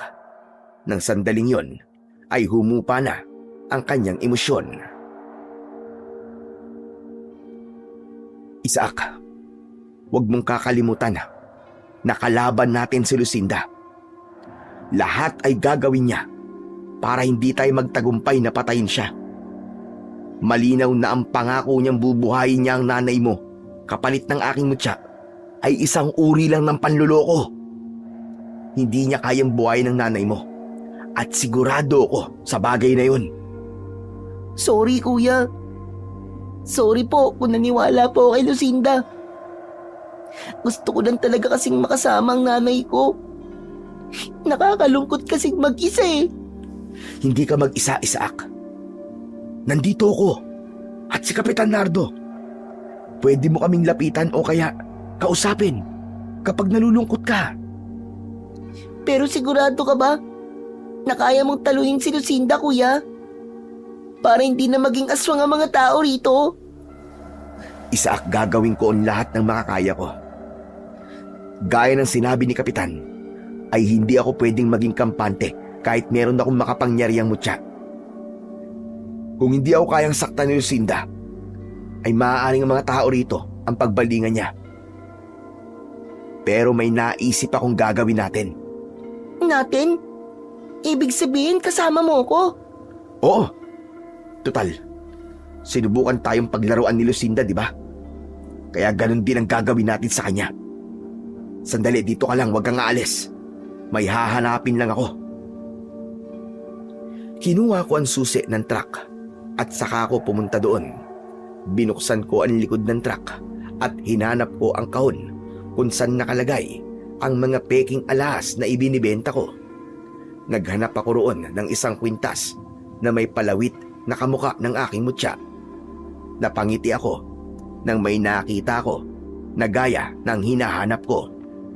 Binalikan ko si Isaac at ipinakita ko sa kanya ang kwintas na kinuha ko sa truck. Anong gagawin natin sa kwintas na yan, kuya? Paglalaroan natin si Lucinda. Ipapakita natin na hindi lang siya marunong manloko.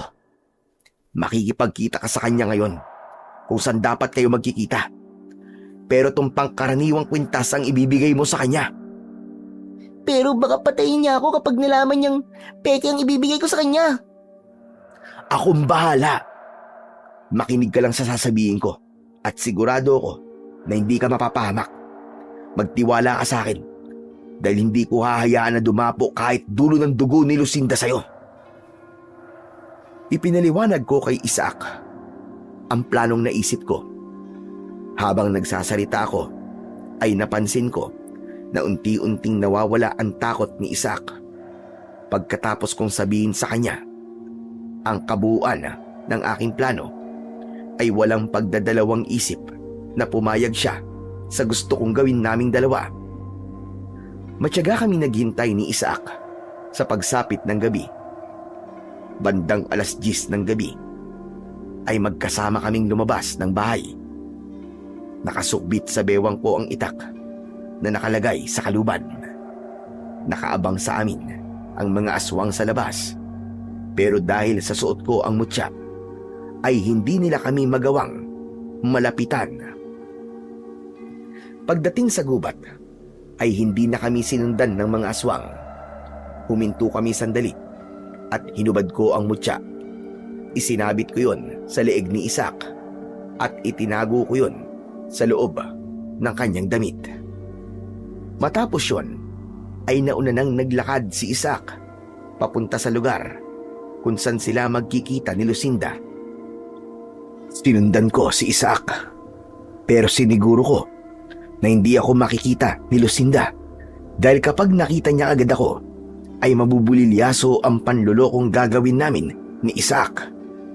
Makalipas ang ilang minuto ay narating na ni Isaac kung nasaan si Lucinda. Nasa tabi ng isang matandang puno ng balete ang matandang babae. Nagtago ako sa likod ng isang puno sa hindi kalayuan.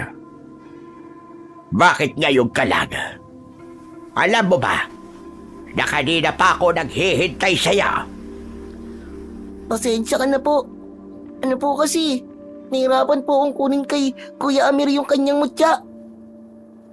Nagtagumpay ka bang nakawin sa kanya ang mutya ng pangit na buhaya?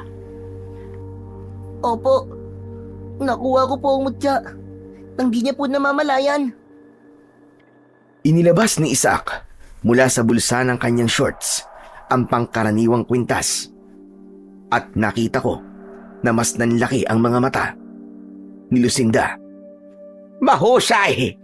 Mahusay! Hindi talaga ako nagkamali na ikaw ang pinili kong magnakaw ng mutya na yan. Ngayon, ay ibigay mo yan sa akin.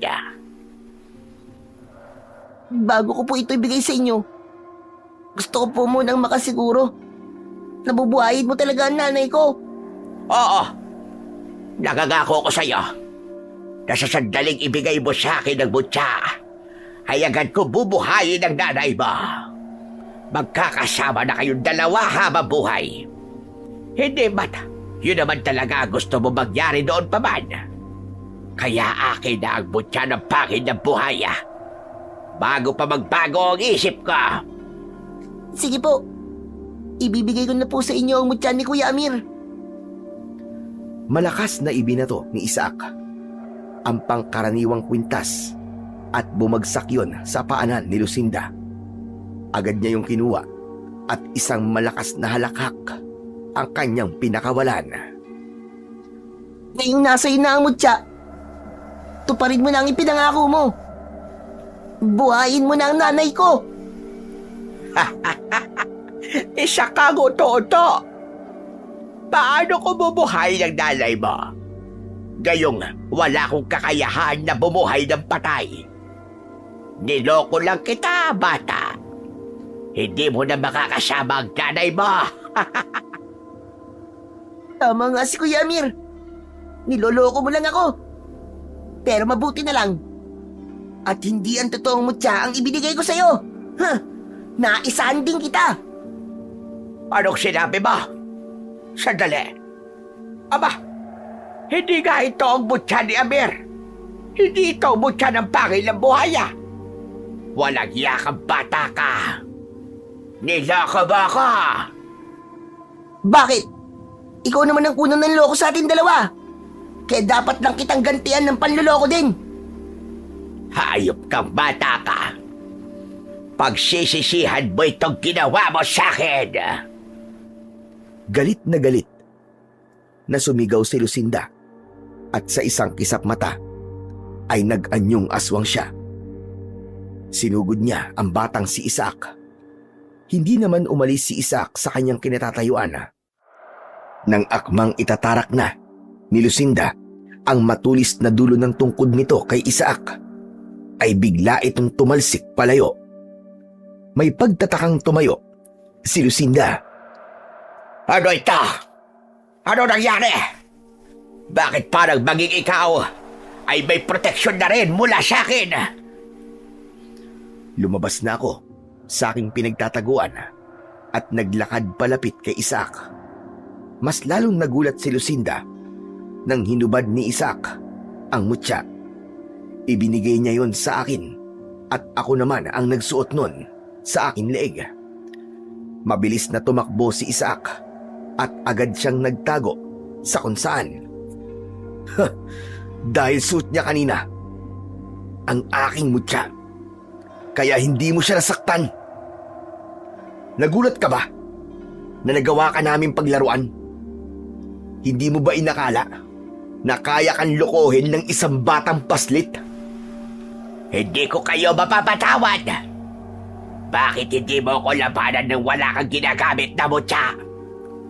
Naduduwag ka ba sa isang matandang aswang na kagaya ko? Hindi mo ako mauuto. Kahit ilang beses mo akong sabihang duwag, ay hindi ako maniniwala sa'yo. Hindi uubre ang ginagawa mong pangmamaliit sa akin. Tumiim ang bagang ni Lucinda at binulungan niya ng isang orasyon ang kanyang tungkod. Malakas niyang ibinato ang tungkod habang nakatutok ang matulis ng dulo sa akin. Tatama sana ang tungkod sa mukha ko, pero agad ko yung nahawakan. Nakita mo na? Hindi mo ko kayang saktan. Tama ka. Hindi nga kita kayang saktan. Pero kaya kong saktan ang mga tao sa baryong ito.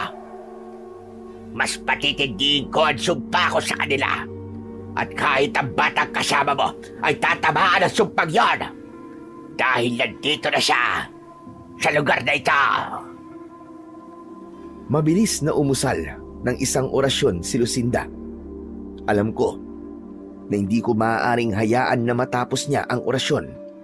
Kaya ibinato ko sa kanya pabalik ang kanyang tungkod.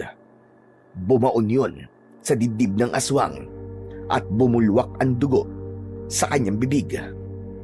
Binunot ni Lucinda ang tungkod at galit siyang sumugod sa akin. Sinalubong ko naman siya at hinugot ko ang aking itak mula sa kaluban. Kakalmutin sana ako ng matandang aswang, pero nabitin lamang sa hangin ang kanyang kamay. Pilit niya yung pinaglalabanan, pero hirap na hirap siya. Ngayong gabi, matatapos na ang kasamaan mo, Lucinda. Kung ginawa mo lang sana ang sinabi ko sa'yo, na bawiin mo ang sumpa mo, ay hindi na tayo aabot sa ganito eh. Pero sadyang mataas ang tingin mo sa sarili mo. Kahit alam mong wala kang laban sa akin, ay pinipilit mo pa rin akong talunin. Walang pagdadalawang isip na itinara ko ang matalas kong itak sa tapat mismo ng puso ng matandang aswang. Paghugot ko nun, ay agad siyang bumagsak sa lupa. Kahit sa huling sandali ng kanyang hininga, ay hindi ko nakita ang pagsisisi sa kanyang muka.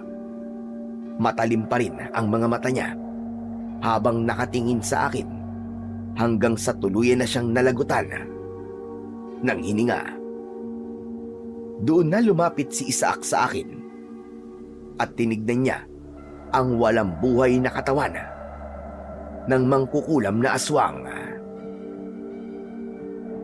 Patay na ba talaga siya, kuya?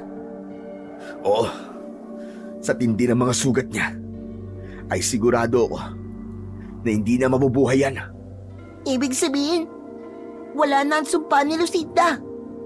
Hindi na magiging mga aswang ang mga tao sa baryong to. Tama ka, Isaac. Makakapamuhay na ulit kayo rito ng normal. Oh, teka lang. Bakit parang ang lungkot naman yata ng mata mo? Naaalala ko po kasi si nanay. Kung buhay sana siya ngayon, ay magiging tao na ulit po siya. Huwag kang mag-alala, Isaac. Sigurado ko na kung nasan man ngayon ang nanay mo, ay ipinagmamalaki ka niya ng gusto. Dahil kahit mag-isa ka at nakatira sa baryo ng mga aswang, ay nagawa mo pa rin mabuhay at makaligtas. Dahil yun, sa pinili mong mabuhay, Isaac, lumaban ka. Malungkot na ngumiti si Isaac, at matapos ang lahat ay bumalik na kami sa kubo.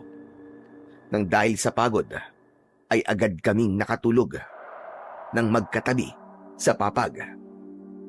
Kinabukasan ng umaga ay nagising kami ni Isaac sa pagkatok ni Kapitan Nardo sa pintuan. Bumangon ako at pinagbuksan ko siya. Amir! Nagawa mo na bang patayin si Lucinda? Kagabi ay isang kakaibang bagay kasi ang nangyari. Bigla na lamang kaming bumalik sa pagiging tao habang nasaan yung aswang kaming lahat. Tama po kayo, Kapitan. Nagawa na namin patayin ni Isaac si Lucinda. Kaya wala na po ang sumpa niya sa baryong to. Malaya na po kayo sa pagkaaswang. Diyos ko! Maraming salamat, Amir! Salamat dahil pinalaya mo kaming lahat sa sumpang yun ni Lucinda. Walang anuman po, Kapitan Nardo. Pero siguro naman po, ay pwede niyo na po akong tulungan makauwi sa amin. Tapos na po ang misyon ko rito. At gusto ko na pong makita at makasama ulit ang tatay ko.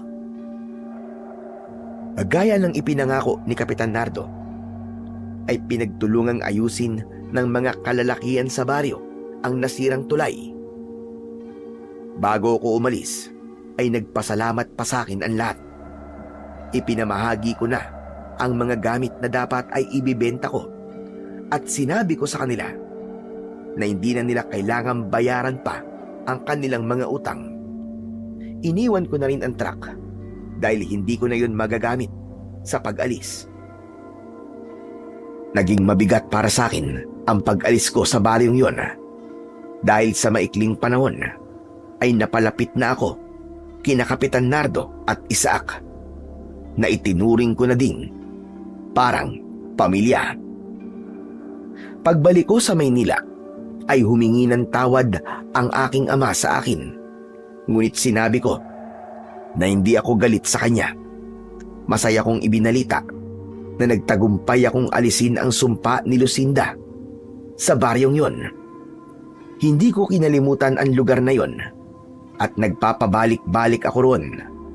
Tinulungan kong mapag-aral si Isaac na inampun na ni Kapitan Nardo. Sa ngayon ay nasa kolehiyo na siya at patuloy ko siyang sinusuportahan. Sa lahat ng nangyari, natutunan ko na may mga pagkakataon sa buhay na susubok kung hanggang saan ang kaya nating gawin para gawin ang tama. At alam ko na wala akong dapat ikatakot basta ang ginagawa ko ay para sa kabutihan ng mas nakararami. Sa mundong puno ng pagsubok at panganib, ang pagiging isang mabuting mamamayan ay hindi lamang nasusukat sa pagsunod sa batas, kundi sa kusang loob na pagtulong sa kapwa. Kahit pa ito'y mga hulugan ng pag-aalay ng sariling kapakanan. Ang tunay na kabutihan ay nasusubok sa oras ng sakripisyo, kung saan ang isang tao ay handang tumindig para sa tama, kahit pa ang kapalit nito ay panganib o maging ang sariling buhay. Tulad na lamang ng sinasabi sa Biblia, walang higit sa pag-ibig ng taong nag-aalay ng kanyang buhay para sa kanyang mga kaibigan. Yun ay sabi sa Juan 15:13. Ang talatang ito ay nagpapaalala na ang pinakamataas na anyo ng pag-ibig ay ang pagsasakripisyo para sa kapwa. Kaya sa bawat pagtulong na ating ginagawa nang walang hinihinging kapalit, pinatutunayan natin ang ating pananampalataya at pagiging tunay na lingkod ng kabutihan. Sapagkat sa kabila ng mga panganib at laban sa kasamaan, hindi tayo nag-iisa. Ang Diyos ang ating sandigan. hindi niya tayo pababayaan kailanman. Patuloy lamang tayo magtiwala sa Kanya at sa Kanyang mga pangako, sapagkat ang bawat kabutihang ating ginagawa ay may gantimpalang hindi nasusukat, dito man sa lupa o sa Kanyang kaharian. Maraming salamat po sa walang sawang pakikinig at pagsuporta sa aking mga YouTube channel na The Voice Addict at mga kwento ni Apong Isaac. Huwag niyo rin pong kalimutang mag-subscribe at i-hit ang notification bell para sa mas marami pang makapigil hininga na kwentong aswang at katatakutan mula sa mundo ng kababalagan. Hanggang sa muli po, at pagpalain kayong lahat